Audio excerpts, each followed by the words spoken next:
Chapter 2. Here was a slob now. He looked nervously up and down the street as he waddled toward them. Gotham City's finest, unshaven, his flab quivering up and down under his too-tight suit, threatening to burst his buttons with every step he took.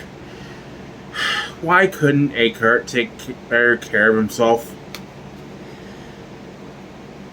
Jack Napier leaned back on the hood of the stretch limo. Bob Hawkins, his right-hand man in insurance policy, was doing the usual, straightening the mirror, polishing the door handle, busy but available should the situation arise.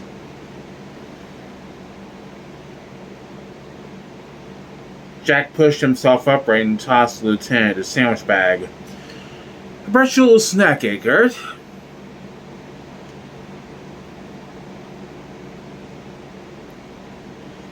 The cop opened the bag to look suspiciously at the sandwich. The bread was stuffed with $100 bills. The cop walked back down the street where he came from as he tucked the sandwich in his coat. "Why don't you broadcast it, Napier?" The lieutenant seemed a little irritated. Must have gotten up on the wrong side of the bed. But that was no reason to get uppity with Jack. Napier decided it was time to put Grissom's toady in his place. "Shut up and listen," Jack ordered. "Harvey Dent is sniffing around one of our front companies." That managed to make the lieutenant even more steamed. "That's my territory, Jack." He snapped as he marched toward the limo. "If there's a problem..." Jack had had enough of the fat boy. His hand snaked out to grab Eckhart's coat.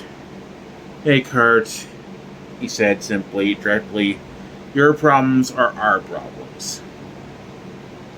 The cop knocked Jack's hand away. "I answer to Grissom, not to psychos." "Eckhart," Jack replied with the slightest hint of surprise. "You be thinking about the future." "You mean..." The cop sneered. "When you run the show?" He waved his pudgy hand in dismissal. "You ain't got no future, Jack. You're an A1 nutboy and Grissom knows it." Jack clasped a hand to Eckhart's overfed face. He pivoted around, pushing the cop hard against the brick wall at the alley's side. Eckhart blinked, stunned by the suddenness of the move. Jack almost felt sorry for a second, but after all, that boy had so much padding, he shouldn't have felt a thing. Eckhart's face had turned the same color Santa Claus usually wore. He grabbed Jack's coat and whipped out his police special. Jack looked at it, took his hand away as Eckhart brought up his gun. Jack glanced at the gun, then at the fat fingers on his collar. "Watch the suit," he remarked casually. Eckhart was having trouble catching his breath. He frowned at Napier, then let go of the coat and lowered the gun. Jack smiled. "What a good little fat boy."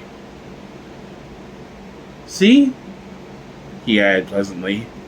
"You can make a good decision when you really, really try."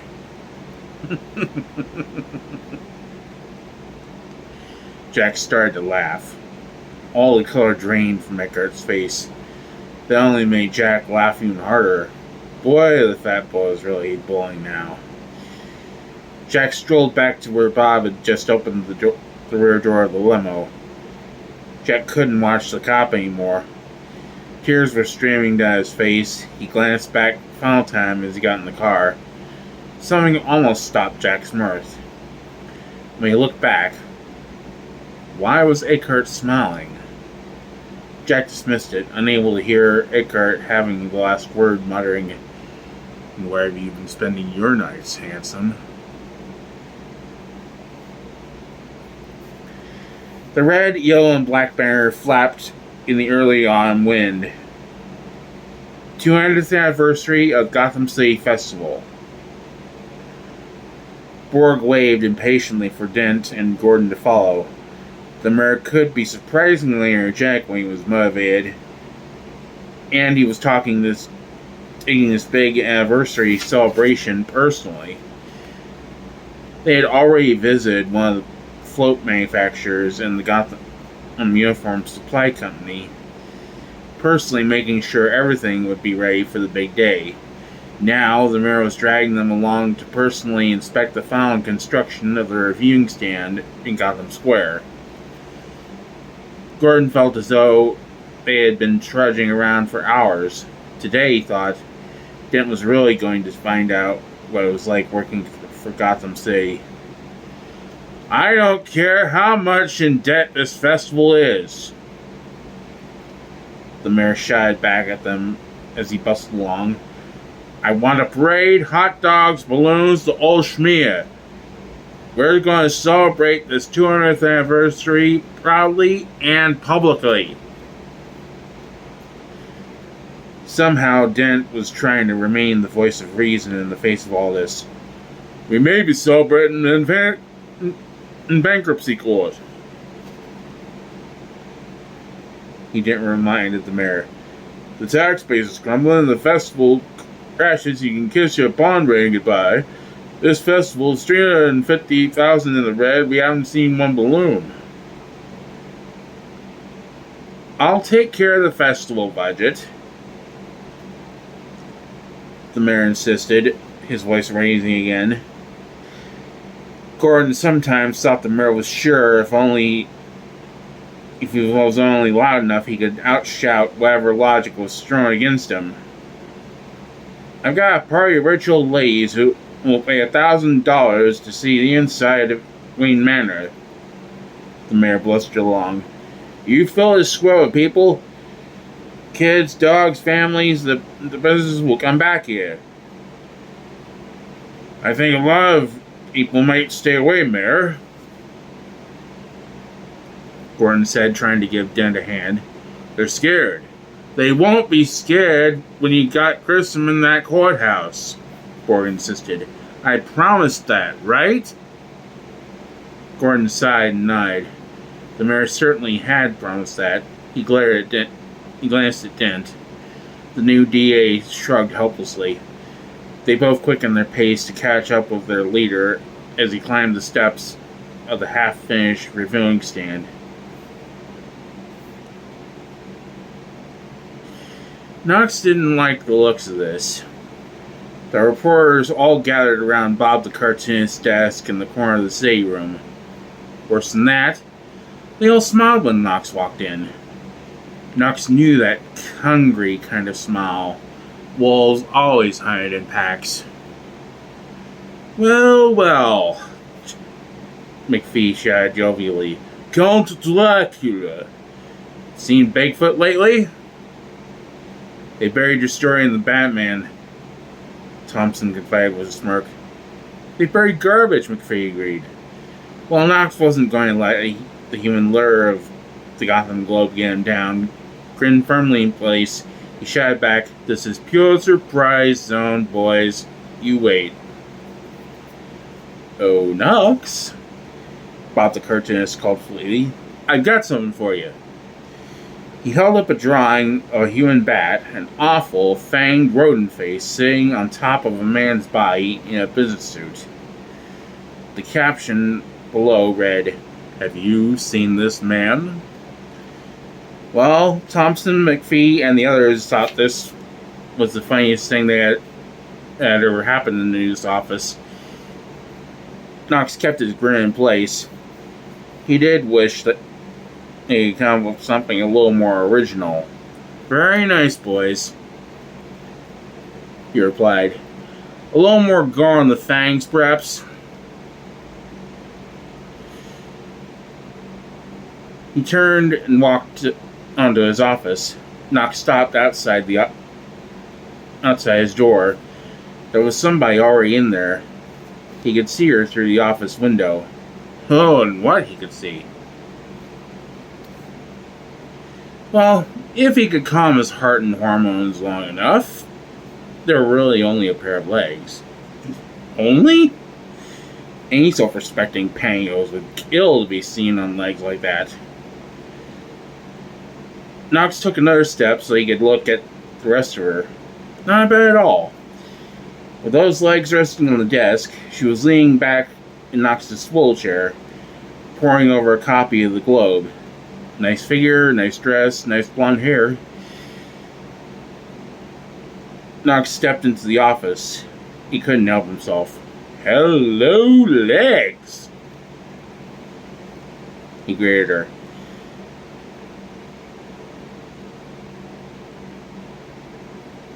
The hat tipped back, a face fully in keeping with the rest of her form smiled at him. I'm reading your stuff, the face informed him. And I'm reading yours. Knox happily agreed. He glanced at an oversized camera bag wrapped on the corner of his desk. It had a set of monogrammed initials, VV. Legs stood up and offered her hand. Knox took it. She had a firm, no-nonsense handshake. Hi, she said. I'm Vicki Vale. Knox knew the name from somewhere. He searched his memory. Vicki Vale. He snapped his fingers. Vogue, Cosmo, I've seen your stuff. His voice dropped to a more confidential tone. Listen, you didn't come here to ask me to pose nude. He paused to wiggle his eyebrows. Because you're going to really need a real long lens. Actually, Vicki replied, bright and businesslike, as if he hadn't just made that incredibly tacky remark. I've been to Corto Maltese. Corto Maltese? Knox thought. The war zone? That didn't fit at all with the fashion play he saw before him. She reached into her camera bag and pulled out a small portfolio of photos. Combat photos. Knox leaped from them quickly. Guerrillas in hiding, an exploding jeep, government troops torching the peasants' homes, bodies stacked like firewood. It was good stuff. Vicki wasn't afraid to get close to the action. Her photos showed the faces of war and packed a real emotional punch. Hey, he said in admiration. A girl could get hurt doing this stuff. He looked back up at her. But what are you doing here? It was Vicky's turn to raise an eyebrow. I'm here to see some of the wildlife in Gotham City. Knox didn't get it. Wildlife? Like what? Like bats? She pointed down at the papers scattered across Knox's desk. Papers full of facts, speculation, false starts, even poorly drawn doodles of Knox's obsession, the human bat. This couldn't be real. Somebody actually believed him? He looked at Vicki with something akin to wonder. Who sent you? No one, she replied with a smile. I read your piece. There's something about this that's very interesting to me. Interesting? No, Knox thought. This was too simple. What's your angle? He insisted. A picture of a guy in a bat suit catching criminals. She waved a hand in front of her, as if she was writing a headline in the air. Batman sweeps crime from Gotham. My pictures, your words. This is Pulitzer Prize material. Yeah, he thought that all along. And he just said that to the guys in the city room. Knox laughed. You're a visionary. Problem is, you're the only one who believes me. His elation started to die as reality once again sank in. I need something tangible. Gordon's got a file on this, but I can't get him on the phone. Gordon. Vicki gave Knox a conspiratorial wink. He'll be at Bruce Wayne's benefit, won't he? Knox nodded, a bit bewildered. I don't seem to be in the guest list. He stared up toward the ceiling. How was he going to get through to Gordon about the spat? What good was it for Knox to know the truth when he couldn't get anybody to admit it? What was that? Vicki had stuck something in his field of vision, something small and white, dangling about 3 inches from his nose. Something that looked like an invitation to Wayne Manor. Knox almost whooped for joy. He grinned back at Vicki as she put the invitation back in her purse. Miss Vale? He asked humbly. Got a date? Miss Vale fluttered her long eyelashes as she shook her head. No. Will you help me? She asked. Yes, he replied sincerely. Will you marry me? Perhaps. She answered with a laugh. Do you snore? I'll learn, he promised with a grin. Carl Grissom liked the finer things in life, like this penthouse office, best view in Gotham City, or that blonde model Alicia who looked so good hanging from his arm. That's why he bought the best talent available in Gotham City, from accountants to politicians to enforcers, men whom he could trust, or whom he could dispose of.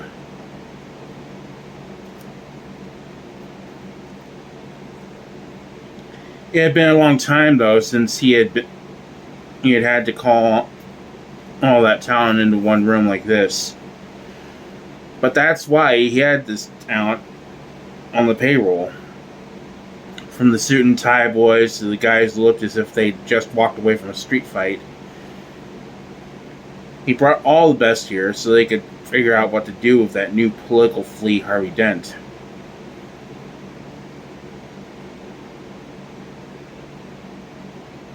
It had been a long time since Grissom had to worry about a politician in Gotham City. The mayor was a fool. It was one of the reasons Grissom made sure Borg stayed in office. Commissioner Gordon might have been some trouble, but except that Grissom had half of the police lieutenants under Gordon on his payroll. This Dent, though, refused to be bought, and was smart enough to assemble a brand new team of honest associates. So Grissom had to find a new way to get Dent off his back.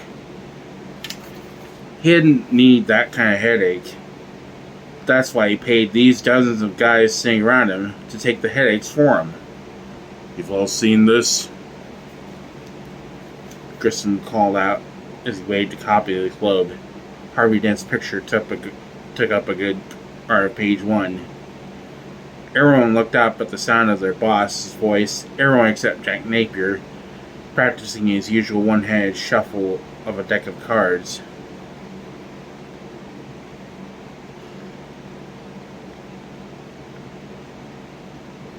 Grissom looked over at Luce, one of his shirt and tie guys with both legal and financial experience.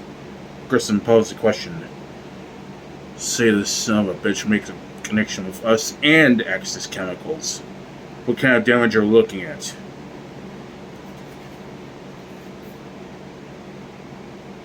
Luce looked uncomfortable as he searched for an answer. If he ties us with Axis Chemical, we're dead and buried. He stopped to clear his throat.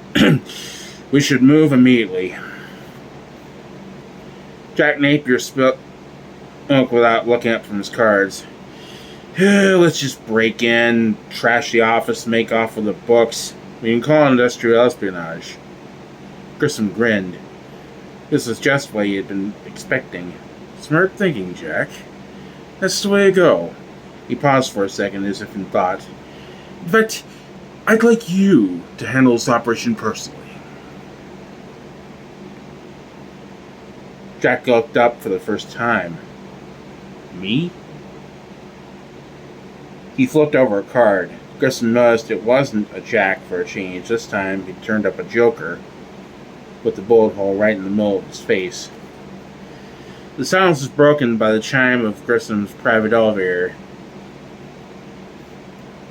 The metal doors slid open and Alicia stepped out, carrying as many shopping bags as she could handle.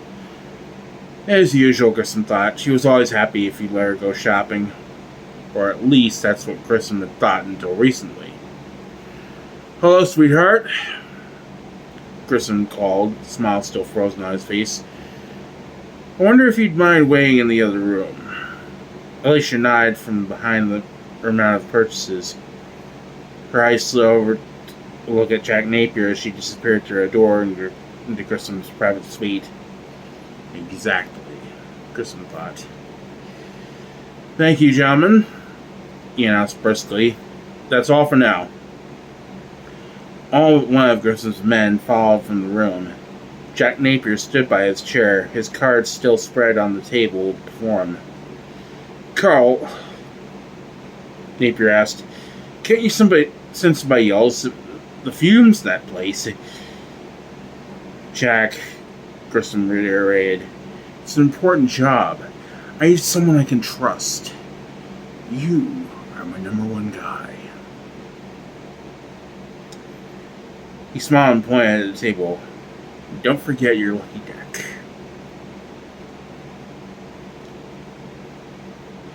Jack nodded and scooped up the cards. Grissom was still smiling as he left the room. "My friend," he said softly, "your luck is just about to change." The side door opened. Alicia stepped through to model the first of her many purchases, as she always did. Grissom would deal with her later. He picked up the phone. "Get me Lieutenant Eckhart."